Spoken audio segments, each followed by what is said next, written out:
এখনো সেইভাবে ঠান্ডা না পড়লেও ঘন ঘন আবহাওয়ার পরিবর্তনের জন্য ঘরে ঘরে হানা দিয়েছে সর্দি, কাশি ও জ্বর।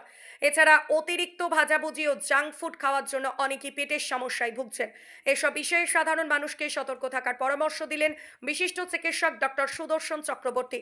তিনি বললেন, যতটা সম্ভব জল ঘাঁটা কম করতে হবে। যেহেতু শহরাঞ্চলে দূষণের মাত্রা বেশি, তাই বয়স্কদের সতর্ক থাকতে হবে।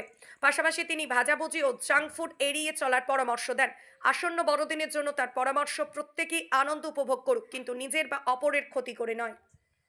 দেখুন, এই যে ওয়েদার এখন চেঞ্জ হচ্ছে, ঠান্ডা পড়েছে ভালো রকম, তো বাচ্চারা, বিশেষ করে ছোট শিশুরা যেটা বলছেন 2 থেকে 14, যদি যতটা জলের সংস্পর্শ মানে কম করবে সেই জিনিসটা ভালো। এবার নিত্যনন্দিন মানে রেগুলার যে কাজকর্ম সেগুলো মানুষকে করতেই হবে, বাচ্চাদেরকেও সে একই করতে হবে। যতটা এক্সট্রা যে জল ঘাঁটা এইসব যে ব্যাপারগুলো থাকে সেগুলো যতটা অ্যাভয়েড করবে, ধুলো ডাস্ট এগুলো যতটা অ্যাভয়েড করবে ততটা বেটার।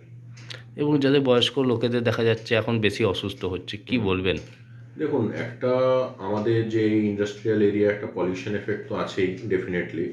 ওর সাথেও যেটা আছে, শীতকালের মধ্যে যে এয়ারে যে ড্রাইনেসটা থাকে সেই কারণে সিওপিডি বা এই ধরনের শ্বাসকষ্টর পেশেন্ট এগুলো আমরা অনেক বেশি পাই। তো এই টাইমে মানুষকে উচিত যতটা সম্ভব মানে সকালবেলায় আর রাত্রিবেলাটা স্পেশালি কান, হাত, পা এই জায়গাগুলো যতটা কভার করা সম্ভব কভার করে রইলেন। ধুলো, ডাস্ট, ধোঁয়া এই 3টে জিনিসকে যতটা পারবেন অ্যাভয়েড করুন। এবং এই টাইমে গ্যাসের পরিমাণ একটু বেশি হয়, মানে গ্যাসের পরিমাণ সেটা মানে শীতকাল গ্রীষ্মকাল বলে না, যাদের সমস্যা থাকে তাদের 12 মাসই থাকে। হ্যাঁ, এবার এই টাইমটা কি, শীতকালে মানুষ একটু খাওয়া দাওয়া ভাজা টাজা এইসব জিনিসগুলো প্রেফার করে, হয়তো এই জন্য আপনি যেটা বলছেন এই কারণে হয়তো গ্যাসের সমস্যাটা বেশি দেখা যায়।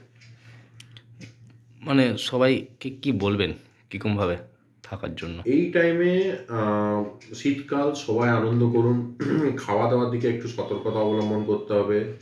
জাঙ্ক ফুড যেগুলো ধরুন ফ্রাই, সেগুলো যদি অ্যাভয়েড করে, এই টাইমে ভালো কমলা লেবু মার্কেটে পাওয়া যায়, কমলা লেবু, ফলের রস এই জাতীয় খাবারগুলো যদি খান সেগুলো শরীরের জন্য খুবই ভালো। এতে ইমিউনিটি বুস্টারও করে, আমলা পাওয়া যায়, সেসব জিনিসগুলো রয়েছে। সামনেই তো স্যার 25শে ডিসেম্বর, মানে কি বলবেন সবারই জন্য? সামনে একটা পিকনিক সিজন রয়েছে, কীরকমভাবে থাকতে বলবেন সবাইকে? না, পিকনিক সিজন বছরে একবার, মানুষ সবাই আনন্দ করবে, সেটা আমি বলবো। আনন্দ সবাই করুন, কিন্তু দেখবেন যতটা মানে কারো অসুবিধাও যাতে না হয় আর নিজের শরীরেও যাতে কোনো ক্ষতি না হয়। আপনার নাম? আমার নাম ডক্টর সুদর্শন চক্রবর্তী।